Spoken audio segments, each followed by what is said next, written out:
ರೈತರಿಗೆ ಪರಿಹಾರ ಹಣ ವಿತರಣೆಯಲ್ಲೂ ಅಕ್ರಮದ ವಾಸನೆ ಬಡಿದಿದ್ದು ಒಂದೇ ಒಂದು ಗ್ರಾಮದ ಗ್ರಾಮ ಪಂಚಾಯಿತಿಯಲ್ಲಿ 6 ಕೋಟಿ ರೂಪಾಯಿಗೂ ಹೆಚ್ಚು ಹಣ ಡ್ರಾ ಮಾಡಲಾಗಿದೆ. ಬಡ ರೈತರಿಗೆ ಇದರಿಂದ ಅನ್ಯಾಯವಾಗಿದ್ದು ಹಿಂದಿನ ಸರ್ಕಾರದ ಅವಧಿಯಲ್ಲಿ ಸಂಬಂಧವೇ ಇಲ್ಲದವರಿಗೆ ಬೆಳೆ ನಷ್ಟ ಪರಿಹಾರ ಪಾವತಿಸಿರುವ ಪ್ರಕರಣದ ಬಗ್ಗೆ ಸಮಗ್ರ ತನಿಖೆ ನಡೆಸಿ ತಪ್ಪಿತಸ್ಥರ ಮೇಲೆ ಕಾನೂನು ರೀತಿಯ ಕ್ರಮ ಜರುಗಿಸಬೇಕೆಂದು ಶೂನ್ಯ ವೇಳೆಯಲ್ಲಿ ಮಾನ್ಯ ಕಂದಾಯ ಸಚಿವರನ್ನು ಒತ್ತಾಯಿಸುತ್ತೇನೆ. ಮಾನ್ಯ ಸಭಾಪತಿಗಳೇ, ಇದು ಮಾನ್ಯ ಸದಸ್ಯರು ಹೇಳಿದಾಗೆ 2022ರಲ್ಲಿ ವ್ಯಾಪಕವಾಗಿ ಪ್ರಕೃತಿ ವಿಕೋಪ ಅಂದರೆ ಪ್ರವಾಹಕ್ಕೆ ಕೊಟ್ಟಂಥ ಪರಿಹಾರ ಹಣ ವ್ಯಾಪಕ ದುರುಪಯೋಗ ಆಗಿದೆ. ನಾನಾ ರೀತಿಯಲ್ಲಿ ದುರುಪಯೋಗ. ಯಾರ್ದೋ ಜಮೀನು ಯಾರಿಗೋ ಪರಿಹಾರ ಕೊಟ್ಟಿದ್ದಾರೆ, ಅವ್ರಿಟ್ಟಿರೋ ಬೆಳೆ ಯಾವುದೋ ಬೆಳೆ ಕೊಟ್ಟಿದ್ದಾರೆ. ಚಿಕ್ಕಮಂಗ್ಳೂರಿನಲ್ಲಂತೂ ಕೆಲವು ಊರುಗಳಲ್ಲಿ ಎಲ್ಲರಿಗೂ 49,999 ರೂಪಾಯಿ ಅವ್ರ ಅಕೌಂಟಿಗೆ ಹಾಕಿದ್ದಾರೆ. ಅವರು ಯಾರೋ ತುಮಕೂರು ಜಿಲ್ಲೆವರೆಗೆ ಅವ್ರ ಅಕೌಂಟಿಗೆ ದುಡ್ಡು ಹೋಗಿದೆ, ಹೆಸರು ಚಿಕ್ಕಮಂಗ್ಳೂರು ಜಿಲ್ಲೆಯಿಂದ ಹೋಗಿದೆ. ನೋಡ್ಬಿಟ್ರೆ ನಿಜವಾಗಿಯೂ ಇವರು ಅಲ್ಲಿ ರೈತರು ಸೇರ್ಕೊಂಡಿದ್ದಾರೆ, ಅವರೇನು ಕಡಿಮೆ ಏನಿಲ್ಲ ಇದ್ರ ವಿಷಯದಲ್ಲಿ. ಅಧಿಕಾರಿಗಳು ಸೇರ್ಕೊಂಡಿದ್ದಾರೆ. ಸಿಕ್ಕವರಿಗೆ ಸೀರುಂಡೆ ಅಂತೇಳಿ ಇಲ್ಲಿ ಸಾಯಿನಾಥ್ ಅವರು ಅದಕ್ಕೆ ಹೇಳೋದು, ಎವ್ರಿಬಡಿ ಲವ್ಸ್ ಎ ಡ್ರೌಟ್ ಅಂತ ಹೇಳ್ತಾರೆ, everybody loves A natural calamity. ಇಲ್ಲಿ ಹೌದೌದು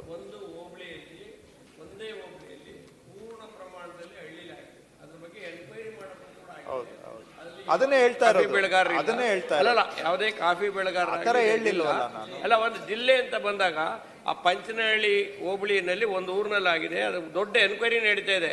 ಆ ತಹಸೀಲ್ದಾರರು ಕೂಡ ಸಸ್ಪೆಂಡ್ ಆಗಿದ್ದಾರೆ, ಇಬ್ಬರು ರೆವಿನ್ಯೂ ಇನ್ಸ್ಪೆಕ್ಟರ್ ಸಸ್ಪೆಂಡ್ ಆಗಿದ್ದಾರೆ, ಒಬ್ಬ ವಿಲೇಜ್ ಅಕೌಂಟ್ ಸಸ್ಪೆಂಡ್ ಆಗಿದ್ದಾರೆ. ಬಟ್ ಅಲ್ಲ ವಿಷಯ ಸಭಾಪತಿಯವರೇ, ಗೊತ್ತಿದೆ ಜನ ತನಿಖೆ ಆದೇಶ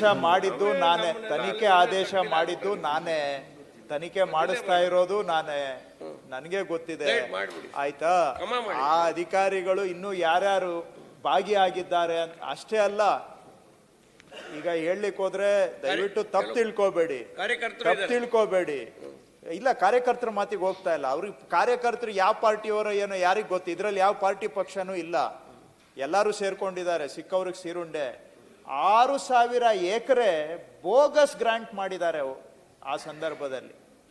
ಚಿಕ್ಕಮಂಗ್ಳೂರು ಜಿಲ್ಲೆ 1ರಲ್ಲಿ ಬಡವರಿಗೆ ಸಿಗ್ಬೇಕಾಗಿರೋ ಜಮೀನು 6,000 ಎಕರೆ ಫಾರೆಸ್ಟ್ ಜಮೀನನ್ನು ಗ್ರಾಂಟ್ ಮಾಡಿದ್ದಾರೆ. ಅಲ್ಲಿ ವಾಸ ಮಾಡದೇ ಇರೋರು ಗ್ರಾಂಟ್ ಮಾಡಿದ್ದಾರೆ. 24 ಜನ ಅಧಿಕಾರಿಗಳು ಭಾಗಿಯಾಗಿದ್ದಾರೆ. 26 ಜನ ಅಧಿಕಾರಿಗಳು ಭಾಗಿಯಾಗಿದ್ದಾರೆ. ಇದು ಬರೀ ಚಿಕ್ಕಮಂಗ್ಳೂರು ಒಂದು ಉದಾಹರಣೆಗೆ ಹೇಳಿದೆ, ತಪ್ಪು ತಿಳ್ಕೊಬೇಡಿ. ಚಿತ್ರದುರ್ಗದಲ್ಲಿ ಆಗಿದೆ, ಕಲಬುರಗಿಯಲ್ಲಿ ಆಗಿದೆ, ಹಾವೇರಿಯಲ್ಲಂತೂ ನಾನು ಹೇಳಲಿಕ್ಕೆ ಹೋದ್ರೆ ಹಾವೇರಿ ಕತೆ ಇಲ್ಲಿ ಸಮಯ ಇಲ್ಲ. ಅಲ್ಲ, ಅದು ನಾನು ತನಿಖೆ ಆದೇಶ ಮಾಡಿರೋದು ಕಡೂರು ತಾಲೂಕು 1ರದ್ದು, ಬೇರೆ ಕಡೆ ನಡೆದಿಲ್ಲ ಅಂತಲ್ಲ. ನಾನು ಎನ್ಕ್ವೈರಿಗೆ ನನಗೆ ಮಾಹಿತಿ ಸಿಕ್ಕಿದ್ದು, ದಾಖಲೆ ಸಿಕ್ಕಿದ್ದು ಕಡೂರು ಸಿಕ್ತು, ಅಲ್ಲಿ ಮಾಡಿಸ್ತಾ ಇದ್ದೀನಿ. ಇನ್ನು ಎಲ್ಲೆಲ್ಲಿ ದಾಖಲೆ ನಮ್ಮ ಕಣ್ಣಿಗೆ ಕಾಣದೇ ಇರೋದು ವ್ಯಾಪಕವಾಗಿ ನಡೆದಿದೆ. ಮಾನ್ಯ ಸದಸ್ಯರು ಹೇಳಿರೋದು ತನಿಖೆಯನ್ನು ಆದೇಶ ಮಾಡಿದ್ದೀರಾ, ಆದರೆ ಅದಕ್ಕೇನು ಬೆಳಕು ಕಾಣುತ್ತಾ ಇಲ್ವಾ, ಒಂದು ಲಾಜಿಕಲ್ ಎಂಡಿಗೆ ಒಯ್ತೀರಾ ಇಲ್ವಾ ಅಂತ ಕೇಳಿರೋದು ಸರಿ ಇದೆ. ನಾನು ಎಲ್ಲೆಲ್ಲಿ ನಾವು 3-4 ಕಡೆ ಎನ್ಕ್ವೈರಿ ಆರ್ಡರ್ ಮಾಡಿದ್ದೇನೆ, ಖಂಡಿತವಾಗಿ ಅದನ್ನ ನಾವು ಫಾಲೋ ಅಪ್ ಮಾಡಿ ಅದನ್ನೊಂದು ಲಾಜಿಕಲ್ ಎಂಡಿಗೆ ಒಯ್ಯುವಂತ ತಪ್ಪು ಮಾಡಿರೋರಿಗೆ ಅದಕ್ಕೆ ತಪ್ಪಾಗಿ ಶಿಕ್ಷೆ ಆಗಬೇಕು. ಆ ಕೆಲಸ ಸ್ವಲ್ಪ ಶ್ರದ್ಧೆಯಿಂದ ಮಾಡ್ತೇವೆ. ಮೊನ್ನೆ ಕಡೂರು ತಾಲೂಕಿನಲ್ಲಿ ಒಬ್ಬ ಅಸಿಸ್ಟೆಂಟ್ ಕಮಿಷನರ್ ಈ ಒತ್ತುವರಿ ಮಾಡಿದ್ದನ್ನ 24 ಗಂಟೆಯಲ್ಲಿ ಖಾಲಿ ಮಾಡಬೇಕು ಅಂತ ಹೇಳಿದ್ಮೇಲೆ ಕೆಡಿಪಿ ಮೀಟಿಂಗ್ ಅಲ್ಲಿ 24 ಗಂಟೆಯಲ್ಲಿ ಖಾಲಿ ಮಾಡಿರ್ತಕ್ಕಂಥ ಕೆಲಸವನ್ನು ಜಾರ್ಜ್ ಅವರು ಮಾಡಿಸಿದ್ದಾರೆ. ಅದಕ್ಕೆ ತುಂಬಾ ಧನ್ಯವಾದಗಳನ್ನ ಹೇಳ್ತೀವಿ. ಇದು ವಿಷಯ ಸಂಪೂರ್ಣ ಮಾಹಿತಿ ಇರಬೇಕು. ಒಬ್ಬ ಅಧಿಕಾರಿ AC ಕೇಡರ್ ಲೆವೆಲ್ ಅನ್ನು 20 ಎಕರೆ ಮಾಡಿದ್ರು, ಖಾಲಿ ಮಾಡಿದ್ರು. 24 ಸಿಟಿ ರವರು ನಾವು ಕೆಡಿಪಿ ಮೀಟಿಂಗ್ ಅಲ್ಲಿ ಯಾಕೆ ಚಿಕ್ಕಮಂಗ್ಳೂರು ಅಂತ ಬಂದಾಗ ಪರ್ಟಿಕ್ಯುಲರ್ ಎಲ್ಲಿ ನಡೆದಿದೆ ಅನ್ನೋ ವಿಚಾರ ಹೇಳ್ಬೇಕಂತ. ಈ ರೀತಿ ಹೆಂಗ್ ನಡೆಸ್ಬೇಕಂತ ಏನ್ ಬೇಕಾದ ಒಂದು ರೀತಿ ಏನ್ ನಿಮ್ ಸಂಬಂಧ ಅದು? ಅವ್ರ ಜೀರಾವರ ಬರೀ ಎಲ್ಲ ಡಿಸ್ಟರ್ಬ್ ಮಾಡ್ಕೋತ ಕುಂದ್ರೆ ಹೆಂಗಿರ್ತದೆ? ಬೇರೆ ಕಳಿಸ್ರಿ, ನಿಮ್ದು ಅಲ್ಲದ ಏನ್ ಸುಮ್ಮಿರ್ತೀವಿ ಅಂತ ಹೇಳಿ. ಮಾನ್ಯ ಸಭಾಪತಿಗಳೇ, ಅವಕಾಶಕ್ಕಾಗಿ ಧನ್ಯವಾದಗಳು. ಅಡಿಕೆ ಕೃಷಿಕರಿಗೆ ಈ ಬಾರಿ ಮತ್ತೆ ಕೊಳೆ ರೋಗ ಭೀತಿ, ಮಳೆಯಿಂದ ಶಿಲೀಂಧ್ರ ರೋಗ ಅಂತೇಳುವ ವರದಿ ಉದಯವಾಣಿ ಕನ್ನಡ ದಿನಪತ್ರಿಕೆಯಲ್ಲಿ ಪ್ರಕಟವಾಗಿದೆ. 2018ರಲ್ಲಿ ಕೊನೆಯ ಬಾರಿಗೆ ಜಿಲ್ಲೆಯಲ್ಲಿ ಕೊಳೆ ರೋಗ ಕಾಣಿಸಿಕೊಂಡಿತ್ತು. ಆ ಬಳಿಕದ ವರ್ಷಗಳಲ್ಲಿ ಜುಲೈ ತಿಂಗಳಿನಲ್ಲಿ ಮಳೆ ಕ್ಷೀಣವಾಗಿ ಸುರಿದಿದ್ದು ಮಧ್ಯೆ ಹಲವು ಬಿಸಿಲಿನ ವಾತಾವರಣವೇ ಇತ್ತು. ಹಾಗಾಗಿ ಕೊಳೆ ರೋಗದ ಬಾಧೆ ಇರಲಿಲ್ಲ. ಇದ್ದರೂ ಕೆಲವು ಕಡೆ ಮಾತ್ರ ಕಾಣಿಸಿಕೊಂಡಿತ್ತು. ಆದರೆ ಈ ಬಾರಿ ಕಳೆದ ಸುಮಾರು 15-20 ದಿನಗಳಿಂದ ತೀವ್ರ ಮಳೆ ಹೆಚ್ಚಾಗಿದೆ.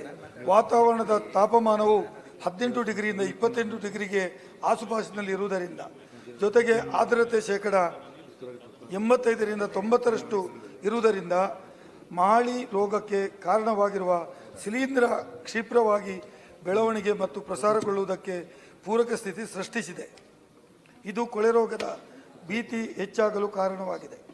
ಈ ಬಾರಿಯ ಹವಾಮಾನ ಬದಲಾವಣೆಯಾದಂಥ ಕಾರಣದಿಂದಾಗಿ ಕೊಳೆ ರೋಗವಲ್ಲದೆ ಅಡಿಕೆಗೆ ನಳ್ಳಿ ಹಂತದಲ್ಲಿಯೇ ಉದುರಿ ಹೋಗುತ್ತಿರುವುದು ಕೂಡ ಕಳವಳ ಸೃಷ್ಟಿಸಿದೆ. ದಕ್ಷಿಣ ಕನ್ನಡ ಜಿಲ್ಲೆಯ ಸುಳ್ಯ, ಸುಬ್ರಹ್ಮಣ್ಯ, ಪುತ್ತೂರು, ಉತ್ತರ ಕನ್ನಡ, ಶಿವಮೊಗ್ಗ, ಚಿಕ್ಕಮಗಳೂರು, ಹಾಸನ ಅಲ್ಲದೆ ಇತರ ಭಾಗದ ಆಸುಪಾಸಿನ ಘಟ್ಟದ ತಪ್ಪಲಿನಲ್ಲಿರುವ ರೈತರ ಹವಾಮಾನ ಬದಲಾವಣೆಯಿಂದಾಗಿ ಆಗಿರುವ ಪರಿಣಾಮವನ್ನು ಎದುರಿಸುತ್ತಿದ್ದಾರೆ. ಸಾಮಾನ್ಯವಾಗಿ ಅಡಿಕೆಗೆ ಏಪ್ರಿಲ್-ಮೇ ತಿಂಗಳಲ್ಲಿ ಮಳೆ ಬಂದರೆ ಉತ್ತಮ ಬೆಳವಣಿಗೆಯಾಗುತ್ತದೆ. ಆದರೆ ಈ ಬಾರಿ ಮಳೆ ಬಾರದೆ ಹೋದರೆ ಬಿಸಿಲಿನ ಜಳಕಕ್ಕೆ ಹತ್ತ ಬೆಳವಣಿಗೆಯೂ ಆಗದೆ ಇತ್ತ ಎಳೆಯೂ ಇಲ್ಲದೆ ಅಡಿಕೆಗಳು ನಳ್ಳಿ ಹಂತದಲ್ಲಿಯೇ ಬೀಳತೊಡಗುತ್ತದೆ. ಈ ರೋಗ ಮತ್ತು ನಳ್ಳಿ ಹಂತದಲ್ಲಿ ಉದುರತೊಡಗುವ ಅಂಶವನ್ನು ಗಮನಿಸಿ ಈ ಬಗ್ಗೆ ತೋಟಗಾರಿಕೆ ಮಾತ್ರವಲ್ಲದೆ ಸರ್ಕಾರವು ಕೂಡ ಕೊಳೆ ರೋಗ ನಿಯಂತ್ರಿಸಲು ರೈತರಿಗೆ ಕನಿಷ್ಠ 50 ಕೋಟಿ ರೂಪಾಯಿ ಬಿಡುಗಡೆ ಮಾಡಿ ರೈತರಿಗೆ ಸಹಾಯ ಮಾಡುವಂಥ ಅವಶ್ಯಕತೆ ಇರುತ್ತದೆ. ಆದುದರಿಂದ ರೈತರ ಸಹಾಯಕ್ಕೆ ಸರ್ಕಾರ ಬರಬೇಕು ಎಂಬ ಬೇಡಿಕೆಯೊಂದಿಗೆ ಇದೊಂದು ಸಾರ್ವಜನಿಕ ಮಹತ್ವವುಳ್ಳ ವಿಷಯವಾಗಿರುವುದರಿಂದ ಮಾನ್ಯ ತೋಟಗಾರಿಕಾ ಸಚಿವರು ಗಮನಕ್ಕೆ ತರಲು ತಮ್ಮ ಮುಖಾಂತರ ಶೂನ್ಯ ವೇಳೆಯಲ್ಲಿ ವಿಷಯವನ್ನು ಪ್ರಸ್ತಾಪಿಸಲು ಬಯಸುತ್ತೇನೆ. ಸನ್ಮಾನ್ಯ ಸಭಾಪತಿಗಳೇ, ಸಂಬಂಧಪಟ್ಟಿರುವ ಸಚಿವರಿಂದ ಉತ್ತರ ಒದಗಿಸಲಾಗುವುದು. ಮಾನ್ಯ ಸಭಾಪತಿ